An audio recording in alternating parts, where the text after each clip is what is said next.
अकेले एक बच्चे के साथ पूरे घर को संभालना इतना आसान नहीं होता है, लेकिन मैं फिर भी पूरी कोशिश करती हूँ कि ऊपर ऊपर से घर थोड़ा साफ दिखे ताकि मेरा दिमाग शांत रहे और मैं अच्छा फील करूँ। हेलो एवरीवन, मैं हूँ ज्योतिष्ना और बहुत बहुत स्वागत करती हूँ आपका हमारे चैनल पे। आज मैं आपके साथ शेयर करने वाली हूँ बिल्कुल रियल स्ट्रगल, रियल फीलिंग कि एक बच्चे को संभालते समय एक न्यू मॉम क्या फील करती है, उसकी क्या फीलिंग होती है। कभी दिमाग अच्छा रहता है, कभी कभी दिमाग तो अलग ही लेवल पर चला जाता है। विद इन ए सेकेंड सारी चीज़ें बदल जाती हैं। कभी कभी दिमाग इतना ज़्यादा अनस्टेबल हो जाता है कि कुछ समझ ही नहीं आता कि क्या करूँ क्या नहीं, क्या अभी करना चाहिए, क्या अभी छोड़ देना चाहिए। डिसाइड करना मुश्किल हो जाता है। तो आज मैं आपके साथ यही शेयर करने वाली हूँ कि एक बच्चे के साथ मैं पूरे घर को कैसे मैनेज करती हूँ, कैसे सब कुछ संभालती हूँ। तो चलिए बिना किसी देरी के ब्लॉग शुरू करते हैं। आज वीकडे था और हस्बैंड को ऑफिस जाना था, इसलिए मैं सुबह सुबह ही अपना नहाना पूजा का काम खत्म करके सीधा किचन में आ गई थी। और यहाँ मैं ब्रेकफास्ट में बना रही हूँ पोहा। मैं बिल्कुल सिंपल तरीके से पोहा बनाती हूँ, ज़्यादा वेजिटेबल्स नहीं डालती हूँ, सिर्फ प्याज और आलू डालकर बनाती हूँ। ये बहुत हेल्दी ब्रेकफास्ट है। जब से मैंने एक्सरसाइज करना शुरू किया है तब से मेरे डाइटिशियन ने मुझे बोला है कि मैं नाश्ते में लगभग 2-3 दिन पोहा खा सकती हूँ। इसलिए जब भी मेरे पास थोड़ा टाइम रहता है तो मैं पोहा बना लेती हूँ और हस्बैंड को भी बहुत पसंद है पोहा। बात करते करते यहाँ पोहा बनकर रेडी है और हस्बैंड के ऑफिस जाने का टाइम हो ही गया था, तो मैं यहाँ पे निकाल भी दे रही हूँ प्लेट में और हमने जल्दी जल्दी ब्रेकफास्ट किया। सुबह हस्बैंड रहते हैं तो मुझे बेबी का बिल्कुल भी टेंशन नहीं लेना पड़ता। वो बहुत अच्छे से उसको संभाल लेते हैं। सुबह के टाइम बेबी ज़्यादातर सोया ही रहता है, बस दूध पीने के लिए 2 बार उठता है, फिर तुरंत ही सो जाता है। वो 11:30 से 12:30 के बीच में फाइनली वो उठ जाता है। मेरी बेबी का नाम है निरुपम और प्यार से हम लोग उसको घर में टुग्गू बुलाते हैं। तो हस्बैंड के जाने के थोड़ी देर बाद ही टुग्गू उठ गया था, तो मैं यहाँ उसके नहाने की तैयारी कर रही हूँ। क्योंकि वो सोते टाइम ही दूध पिया रहता है तो उठने के बाद वो ज़्यादा रोता नहीं है और यही अच्छा टाइम रहता है जो मैं उसे फटाफट नहला देती हूँ। नहाने से पहले उसका सारा सामान जो नहाने के बाद यूज होने वाला है, जैसे टॉवेल, डाइपर, कपड़े, ऑयल, दूध, सबको एक जगह रख लेती हूँ ताकि नहाने के बाद बार बार उठना ना पड़े। क्योंकि उसके बाद मैं इसको बिल्कुल भी अकेला नहीं छोड़ सकती। नहाता तो वो बहुत मजे से, बिल्कुल भी नहीं रोता है, उल्टा वो नहाने को एंजॉय करता है।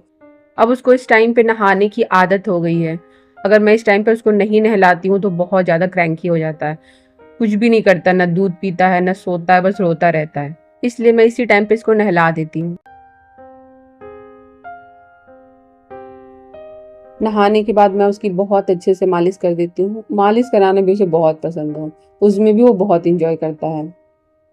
अब इसकी फिजिकल एक्टिविटी काफ़ी ज़्यादा बढ़ गई है, पूरा दिन पैर हाथ फेंकते रहता है। इसलिए जब इसकी मालिश होती है तो बहुत अच्छा लगता है इसे। जब पूरा बॉडी रिलैक्स होता है तो जोर जोर से हंसने लगता है। किसी भी बच्चे के अच्छे ग्रोथ के लिए मालिश बहुत ज़रूरी है। मुझे पहले मालिश करना नहीं आता था, फिर धीरे धीरे करते करते अब मैं भी बहुत अच्छे से मालिश कर लेती हूँ। मैं मालिश पे एक अलग से डिटेल वीडियो भी बनाने वाली हूँ ताकि जो न्यू मॉम है उसको हेल्प मिल सके। यहाँ मैं मालिश कर ही रही थी कि लाइट चली गई। तभी मुझे लगा कि अब तो ये बिल्कुल नहीं सोने वाला। ज़्यादातर वो मालिश करते करते सो जाता है या मालिश करने के बाद दूध पी के सो जाता है। कभी कभी तुरंत नहीं भी सोता है, बाद में सोता है। बच्चे का ना कभी भी सेम रूटीन नहीं होता, आज कुछ है तो कल कुछ और ही हो जाता है। और आज तो यहाँ लाइट ही चली गई थी। उसके दूध पीने के कुछ देर बाद ही लाइट आ गई थी, लेकिन उसका सोने का विंडो तो निकल गया था। मालिश करने के तुरंत बाद मैं इसे पूरे कपड़े नहीं पहनाती हूँ क्योंकि बहुत रोने लगता है। इसे बिल्कुल पसंद नहीं आता उस समय कपड़े पहनना। मालिश खत्म होते होते उसे बहुत तेज भूख लग जाती है। ये हर दिन का है कि मालिश के बाद उसको तुरंत दूध चाहिए, नहीं तो वो चिल्ला चिल्ला के रोने लगता है।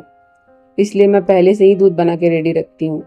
मेरा मिल्क ज़्यादा नहीं होता है, इसलिए मैं उसे डायरेक्ट नहीं पिलाती हूँ। मैं पंप करके इसी दूध में मिक्स कर देती हूँ। मालिश के बाद ऐसा लगता है कि कोई होता जो इसको दूध पिला देता, मुझे थोड़ा रेस्ट मिल जाता। कभी कभी हस्बैंड का वर्क फ्रॉम होम रहता है तो वो पिला देते हैं। फिर मैंने इसे विटामिन डी पिलाया। हर रोज नहाने के बाद मैं इसे विटामिन डी देती हूँ। डॉक्टर ने ऐसा कुछ नहीं बोला है कि नहाने के बाद ही देना है, बट मैं जानबूझकर नहाने के बाद ही देती हूँ ताकि मुझे याद रहे, नहीं तो मैं भूल जाती हूँ। विटामिन डी इसे बहुत पसंद है, आराम से पी लेता है, ज़्यादा परेशान नहीं करता है। कभी कभी थोड़ा बदमाशी करता है, नहीं तो अच्छे से पी लेता है। इतना सब करते करते मेरे बैक में बहुत पेन होने लगता है। ये रोज का ही है। नहाने और तेल लगाने के बाद मेरी जो हालत खराब होती है, बार बार झुक झुक के जो काम करना पड़ता है, उसकी वजह से मेरा बैक पेन इतना ज़्यादा हो जाता है कि अगर मैं रेस्ट ना करूँ तो मुझसे कोई काम नहीं होगा, मैं बेबी को भी नहीं संभाल पाऊंगी। इसलिए यहाँ पर जब बेबी सोता है तो मैं उसके साथ थोड़ा रेस्ट कर लेती हूँ।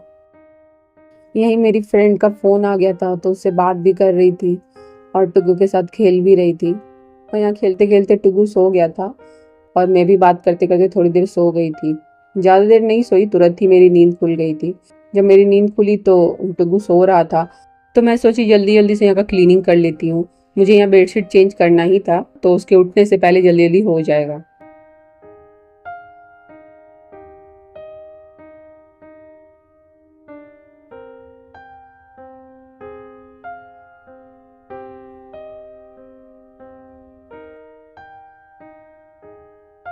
आज मैं यहाँ पे कालीन लगाने वाली हूँ। कालीन मैंने धुलने दिया हुआ था, आज ही लॉन्ड्री से आया था, इसलिए आज यहाँ लगा रही हूँ। सोचा कालीन रहेगा तो अच्छा रहेगा, ये वैक्यूम क्लीनर से इजीली क्लीन हो जाता है, तो साफ सफाई करना थोड़ा इजी रहेगा। और यहाँ मेरे पास किचन का एक रग था, वो भी साफ करके रखा हुआ था, तो उसको भी मैं यहाँ पे लगा दे रही हूँ।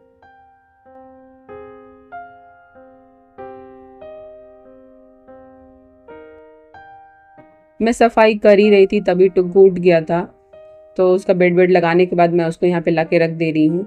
अभी अभी वो उठा है तो अभी तुरंत तो सोएगा नहीं, तो मुझे यहाँ उसे थोड़ा इंटरटेन करना पड़ेगा, इसलिए मैं उसके साथ यहाँ खेल रही हूँ। अब ये मुझे पहचानने लगा है तो बहुत अच्छे से मेरे साथ खेलता है। मैं उसके पास जाती हूँ तो मुझे पकड़ने की कोशिश करता है।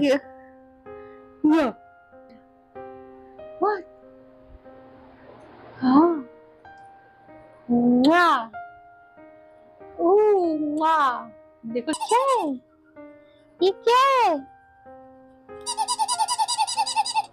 आ, आ, आ, खरगोश की गया, खरगोश की गया। कान छोड़ दो बाबा, कान छोड़ दो, खरगोश को कान छोड़ दो।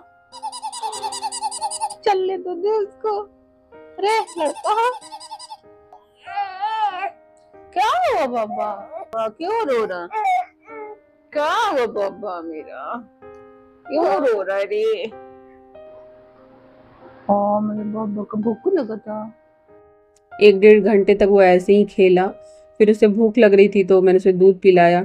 और मैं सोच रही थी कि वो दूध पी करके सो जाएगा तो मेरा थोड़ा काम बचा हुआ मैं वो निपटा लूंगी, लेकिन वो दूध पीने के बाद भी नहीं सो रहा था। तो थोड़ी देर और उसके साथ में खेली, वो फिर भी नहीं सोया। तब मुझे सोने की एक्टिंग करनी पड़ी, क्योंकि जब तक मुझे जगा हुआ दिखता है तो बिल्कुल भी नहीं सोता है। उसे नींद आ भी रही होती है तो फिर भी वो जगा रहता है। इसलिए मैंने ऐसा प्रिटेंड किया कि मैं सो गई हूँ। तब फिर वो खेलते खेलते खुद से ही थोड़ी देर में सो गया। जैसे ही वो सोया मैं वहाँ से उठ के आ गई। मुझे बेडशीट चेंज करना था, तो मैं जल्दी जल्दी साफ सफाई करने लगी कि जल्दी जल्दी क्लीन कर लेती हूँ, फिर बेडशीट चेंज कर दूंगी। बेडशीट चेंज किए बहुत दिन हो गया था, और ये बेड के पीछे का जो बैकरेस्ट है ना, ये नॉर्मली साफ नहीं होता, तो इसे मैं वैक्यूम क्लीनर से क्लीन करने वाली थी। लेकिन जैसे ही मैंने वैक्यूम क्लीनर चलाया, बस 1 से 2 मिनट ही चलाया होगा, तो वो उठ के इतने जोर से रोने लगा कि मैं दौड़े दौड़े उसके पास गई। क्या? नो बाबा, नो। जबकि मैं वो हॉल में सो रहा था और मैं दरवाजा बंद करके अंदर क्लीनिंग कर रही थी। फिर भी वो उठ गया, तो जाके मैंने उसे चुप कराया पहले। फिर मैं उसको लेकर के ही आ गई कि चलो अब वो उठ ही गया तो अभी तो सोएगा नहीं, तो आधा अधूरा काम मैं छोड़ नहीं सकती। तो उसको लेकर के यहाँ पे आ गई और उसको यहाँ पे बेड पे रख के ही मैं क्लीनिंग कर रही थी। वो अकेला रहता है ना, तभी वो रोता है। उसके सामने कुछ भी करो फिर वो बिल्कुल नहीं रोता है। तो यहाँ मैं उसके सामने ही वैक्यूम क्लीनर चला रही थी, देखो वो बिल्कुल नहीं रो रहा है। तो यहीं लेटा हुआ मुझे देख रहा था कि मैं क्या कर रही हूँ। थोड़ी थोड़ी देर में मैं उसको प्यार भी कर रही थी, उसके साथ खेल भी रही थी।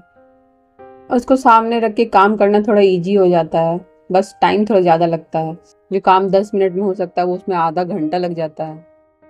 बस यही एक हो जाता है कि टाइम बीतता जाता है और काम नहीं होता है, ये ज़्यादा फ्रस्ट्रेट करता है। कभी कभी तो ऐसा भी होता है कि मैं दिन भर कोई काम नहीं कर पाती हूँ, पूरा घर बिखरा हुआ रह जाता है। उसको देख देख करके माइंड इतना ज़्यादा डिस्टर्ब हो जाता है कि मैं बता नहीं सकती। मैं दोपहर में खाना बनाना तो दूर, कभी कभी तो मैं खाना खा भी नहीं पाती हूँ। कभी कभी इतना रोना आता है कि क्या करूँ, कुछ समझ नहीं आ रहा।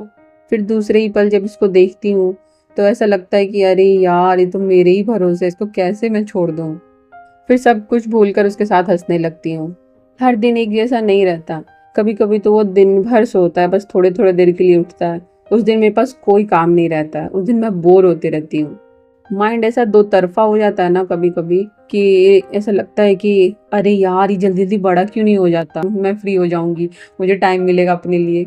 फिर दूसरे ही पल ऐसा लगता है कि अरे यार, ये तो बड़ा हो जाएगा और कितना छोटा कितना क्यूट सा है, फिर बड़ा हो जाएगा तो फिर अपनी दुनिया में मस्त हो जाएगा। तो मतलब दिमाग का कुछ कह नहीं सकते।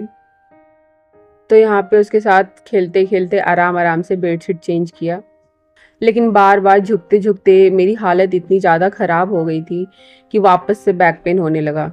जिसको भी सी सेक्शन हुआ होगा वो समझ पा रहे होंगे कि कितना ज़्यादा पेन होता है।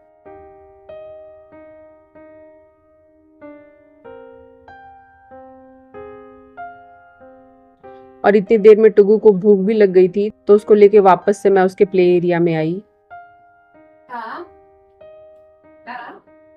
सोचा उसको नीचे लिटा के उसका दूध बना देती हूँ, लेकिन जैसे ही उसको नीचे रखा वो रोने लगा।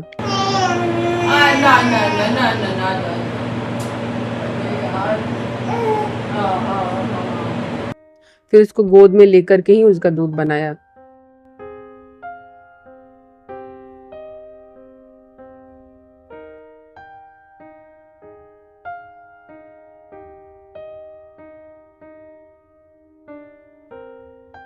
दूध बनाने के बाद उसको गोद में रखकर दूध पिलाया और सोच रही थी कि अब तो वो सो ही जाएगा, इतनी देर से जगा हुआ है। दूध पिलाने के बाद उसको बर्प करवाया, लेकिन वो अभी भी नहीं सो रहा था। और जैसे ही मैंने उसको नीचे रखा फिर से वो रोने लगा। अब तो मेरी हालत इतनी ज़्यादा ख़राब हो रही थी कि ऐसा लग रहा था कि कहाँ मैं अपना सर पटक लूँ। ऐसे सिचुएशन में दिमाग काम करना बंद कर देता है, लेकिन क्या कर सकते हैं, खुद की बॉडी में कितनी भी प्रॉब्लम रहे, लेकिन बच्चे को तो छोड़ नहीं सकते।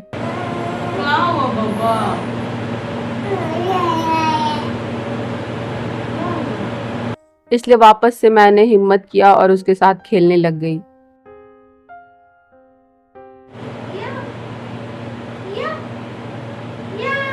मैं उसे थोड़ा बालकनी में घुमाने के लिए लेके आई, तभी मैंने ये रिकॉर्ड किया है।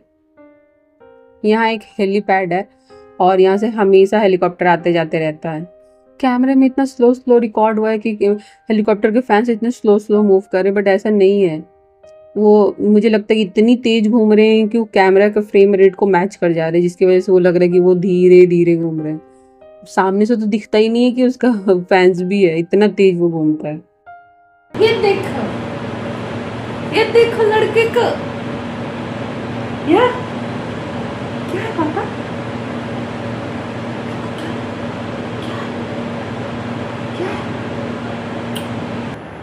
बोलो hello, hello hello hello hello, बोलो बाय बाय बाय बाय।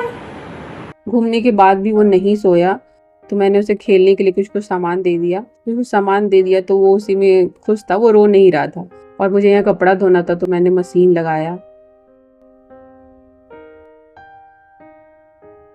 कुछ कपड़े फोल्ड करने के लिए रखे हुए थे, तो मैं टुगु को लेके यहीं आ गई कि वो खेलता रहेगा और मेरा कपड़ा भी फोल्ड हो जाएगा।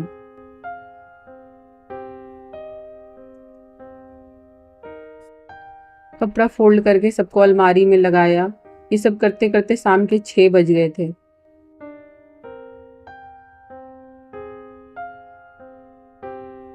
फाइनली ये 6:30 बजे सो गया था। उसके बाद हस्बैंड भी आ गए थे, तब जाके मैंने थोड़ा रेस्ट किया, क्योंकि उसके बाद 8:30 बजे से मेरा एक्सरसाइज का क्लास रहता है। तो अगर मैं रेस्ट नहीं करूँगी तो एक्सरसाइज करने की हिम्मत ही नहीं रहती है। जितना चित्र कैमरा मूव करेगा उतना तो इसका आंखें मूव करेगी। मैंने अपना क्लास सब खत्म किया और मैं यहाँ डिनर बना रही हूँ। आज डिनर में मैं सैंडविच बना रही हूँ। ये भी बिल्कुल सिंपल वाला ही सैंडविच बना रही हूँ, बस एक चिपोटले ड्रेसिंग, थोड़ा सा वेजिटेबल्स और एक चीज़ स्लाइस डाल के बस। हस्बैंड के आने के बाद बेबी की ड्यूटी मेरी खत्म हो जाती है, क्योंकि वही संभालते फिर उसके बाद। तो बस यहीं पे एंड करती हूँ मैं आज का ब्लॉग। यही था मेरे आज के दिन का स्ट्रगल। मैं फिर से बोलूँगी कि एक बच्चे के साथ हर दिन एक जैसा रूटीन बिल्कुल नहीं होता, हर दिन कुछ अलग ही हो जाता है। आज कुछ और है तो कल कुछ और ही हो जाएगा, मतलब हर दिन अलग अलग होता है। आई होप आप लोगों को ये ब्लॉग रिलेटेबल लगा हो। अगर थोड़ा सा भी आप रिलेट कर पाए हो तो वीडियो को लाइक और चैनल को सब्सक्राइब करें। मिलते हैं नेक्स्ट ब्लॉग में, तब तक के लिए bye bye and take care. Thanks for watching.